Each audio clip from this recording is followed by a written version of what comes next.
Ethanol పరిశ్రమ తరలించాల్సిందే. కదం తొక్కిన నిర్మల్ జిల్లా దిలావర్పూర్ మండల వాసులు. జాతీయ రహదారిపై ఉదయం నుంచి రాత్రి 9:30 వరకు నిరసన. ఆర్డీఓ కారు దహనానికి కొందరు యత్నం. కడుపు మండుతున్నది. ఇప్పుడు ఎట్లా ఎందుకు దాడులు చేయాల్సిన పరిస్థితి వస్తుంది ఒకసారి ఆలోచించండి. అక్కడ ఒక ఇథనాల్ ఫ్యాక్టరీని తీసుకొస్తున్నారు. నిర్మల్ జిల్లా దిలావర్పూర్ వెళ్ళాలి మనం ఆ ప్రాంతానికి.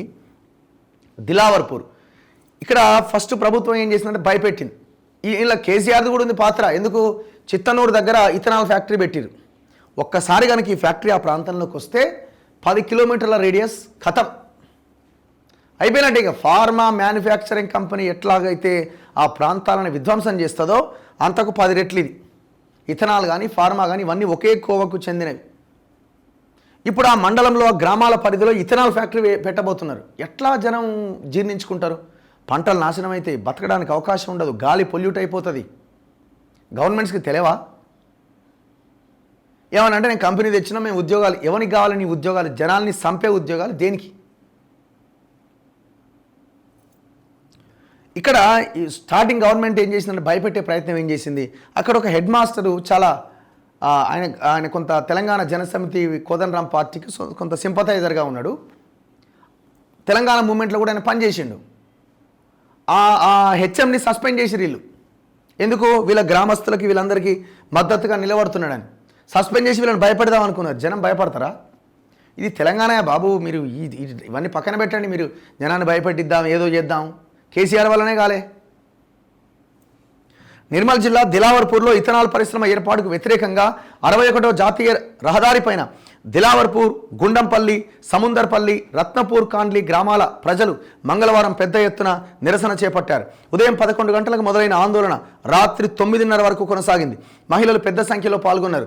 దుకాణదారులు స్వచ్ఛందంగా బంద్ పాటించారు. సాయంత్రం 5 గంటలకు రహదారిపైనే వంటవార్పు నిర్వహించి అక్కడే భోజనం చేశారు. చీకటి పడడంతో సెల్ ఫోన్ల వెలుతురులో నిరసన కొనసాగించారు. ఇథనాల్ పరిశ్రమను తరలిస్తామంటూ అసెంబ్లీ ఎన్నికల్లో హామీ ఇచ్చిన MLA Maheshwar Reddy and BJP మాజీ మంత్రి అల్లోళ్ళ ఇంద్రకరణ్ రెడ్డి, డీసీసీ అధ్యక్షుడు శ్రీహరిరావు తమ ఉద్యమానికి మద్దతు తెలపడం లేదని ఆందోళనకారులు మండిపడ్డారు. వారు కనబడట్లేదంటూ ప్లకార్డులు ప్రదర్శించారు. ఇంద్రకరణ్ రెడ్డి ఇళ్ళకి వచ్చినట్టుండగా ఇళ్ళకి వచ్చిండా? ఇగో రోడ్డుపై చలిమంటతో నిరసన కొనసాగిస్తున్న మహిళలు, ఆర్డీఓ రత్య కళ్యాణ్ని నిర్మల్కు తరలిస్తున్న పోలీసులు. పరిశ్రమను తరలించకపోతే ఆత్మహత్యలకు పాల్పడతామంటూ పలువురు మహిళలు పురుగుల మందు డబ్బాలు చూపించారు. ఆందోళన కారణంగా జాతీయ రహదారి పైన భారీగా వాహనాలు నిలిచిపోయినాయి. ప్రయాణికుల వాహనాలను పోలీసులు మరో మార్గంలో పంపించారు. లారీలు ఇటు నిర్మల్ వరకు అటు భైంసా వరకు ఆగిపోయినాయి. ఆందోళన మొదలైనప్పటి నుంచి పరిశ్రమ ఏర్పాటు చేస్తున్న స్థలంలో గ్రామంలో పోలీసులు పెద్ద ఎత్తున మోహరించారు. ఘటనా స్థలాన్ని ఎస్పీ జానకి షర్మిల సందర్శించారు. ఆర్డీఓ వాహనం అడ్డగింత. ఘటనా స్థలానికి నిర్మల్ ఆర్డీఓ రత్న కళ్యాణి మధ్యాహ్నం 3:30కు వచ్చారు. ఆందోళనకారులతో మాట్లాడి తమ నిరసనను విరమింపజేసేందుకు ఆమె యత్నించిన వారు ససేమిరా అన్నారు. పరిశ్రమను ఈ ప్రాంతం నుంచి తరలించాలంటూ 128 రోజులుగా శాంతియుతంగా రిలే దీక్షలు చేపడుతున్న రాష్ట్ర ప్రభుత్వం పట్టించుకోవట్లేదని, అందుకే జాతీయ రహదారిపై నిరసన చేపట్టామన్నారు. ఉద్యమానికి మద్దతు తెలిపినందుకు ప్రభుత్వ ప్రధానోపాధ్యాయుడు విజయ్ కుమార్ను సస్పెండ్ చేశారు. ఆయన్ను వెంటనే విధుల్లోకి చేర్చుకోవాలని డిమాండ్ చేశారు. కలెక్టర్ స్వయంగా వచ్చి హామీ ఇచ్చే వరకు ఆందోళన విరమించబోమని భీష్మించారు. ఆర్డీఓ అక్కడి నుంచి వెళ్లిపోయేందుకు ప్రయత్నించగా ఆమె కారును అడ్డుకున్నారు. దీంతో ఆమె రాత్రి 9:30 వరకు అక్కడే ఉన్నారు. ఈ క్రమంలో బీపీ పడిపోవడంతో అస్వస్థతకు గురయ్యారు. ఆమెను ఎస్పీ తన వాహనంలో నిర్మల ఆసుపత్రికి తరలించారు. ఈ క్రమంలో ఆర్డీఓ కారుపైన కొందరు ఆందోళనకారులు దాడి చేశారు. ఎత్తి ఒక పక్కకు పడేయగా పోలీసులు సరిచేసి రోడ్డు పక్కన నిలిపి ఉంచారు. ఇంతలో కొందరు చలిమంటలోని నిప్పు కణికలు తీసుకొచ్చి కారులో పడేశారు. వాహనంలో నుంచి పొగ రావడం గమనించిన పోలీసులు వెంటనే నిప్పు ఆర్పేశారు. ఈ క్రమంలో ఆందోళనకారులు ఘటనా స్థలం నుంచి వెళ్లిపోయారు. రాత్రి 10:30కి జాతీయ రహదారిపై వాహనాల రాకపోకలను పోలీసులు పునరుద్ధరించారు. సో దయచేసి ఒక రిక్వెస్ట్ ఏంటంటే, ఎప్పుడైతే ఈ వాతావరణం హింసాత్మకంగా మారుతుందో ప్రభుత్వానికి అడ్వాంటేజ్గా మారుతుంది. మీరు మీ ఆందోళన జెన్యూన్, మీ ఆందోళన నిజాయితీగా నీతిగా చేస్తున్నారు, పరిశ్రమ రావడానికి వీల్లేదు. అదే శాంతియుతంగా మీరు చేస్తున్న ఈ పోరాటాన్ని కొనసాగించండి. ఎప్పుడైతే మనం వైలెన్స్ ఎవరో ఒకరిద్దరు మనం ఏమవుతుంది అక్కడ సహనం కోల్పోయి మనం చేస్తామో అది ప్రభుత్వానికి అడ్వాంటేజ్గా మారుతుంది. ప్రభుత్వం కోరుకునేది కూడా అదే. ప్రభుత్వం కూడా అలాగే కోరుకుంటుంది. ఏదో ఒక ఇష్యూ జరిగితే బుల్డోజ్ చేసేయచ్చు అనుకుంటుంది.